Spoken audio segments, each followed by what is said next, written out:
کس قدر وہ بے حیائی کا دور تھا۔ اور پھر نکاح موقت، نکاح متعہ جو اسلام نے جس کو حرام قرار دیا کہ کسی کے ساتھ نکاح کرنا ایک وقت کے لیے، کہ میں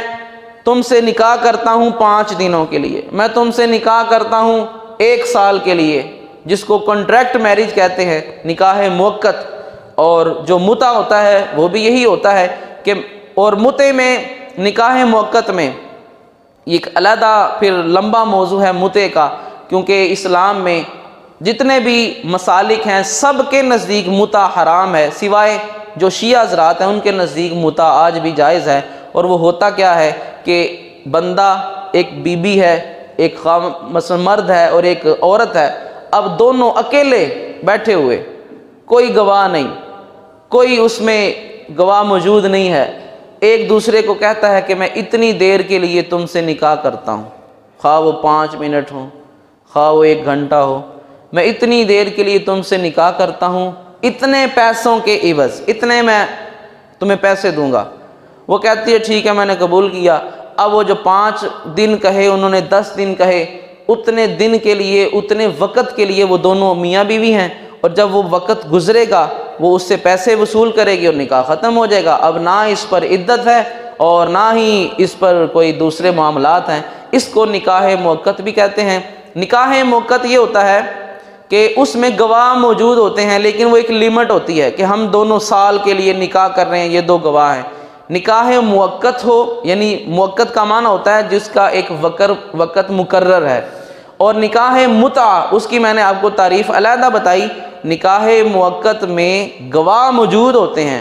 صرف اور صرف اس میں کیا چیز غلط ہوتی ہے کہ اس میں لیمٹ ہوتی ہے، اتنے وقت کے لیے نکاح۔ اور جو نکاح متعہ ہوتا ہے اس میں گواہ بھی نہیں ہوتے، صرف اور صرف لڑکا اور لڑکی یا مرد اور عورت بیٹھے آپس میں ایک دوسرے سے انہوں نے جو بھی مدت طے کر لے، جو بھی پیسے اس میں طے کر لے، تو یہ شرعی لحاظ سے حرام ہے۔ آقا علیہ الصلوۃ والسلام نے اس کو خیبر کے موقع پر حضور نے حرام قرار دیا، اور جو اہل بیت عظام ہیں، حتیٰ کہ اہل تشیع ان کی جو کتابیں ہیں، الاستبصار کا بھی حوالہ ہے کہ اس میں بھی وہی روایت ہے جو بالکل صحیح مسلم کی روایت ہے کہ آقا علیہ الصلوۃ والسلام نے خیبر والے دن نکاح متعہ کو بھی حرام قرار دیا اور گدھے کے گوشت کو بھی حرام قرار دیا، لہٰذا اب اس کا اسلام سے کوئی تعلق نہیں ہے۔ تو یہ ان میں معاملات بھی چلا کرتے تھے۔ اسی طرح نکاح شغار۔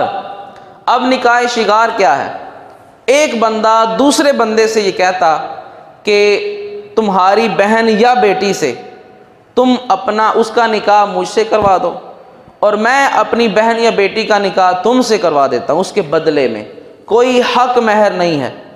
یعنی تمہاری بیٹی یا بہن سے جو میرا نکاح ہوگا اس کا حق مہر یہ ہے کہ میری بیٹی یا بہن اس کا نکاح میں تم سے کر دوں گا۔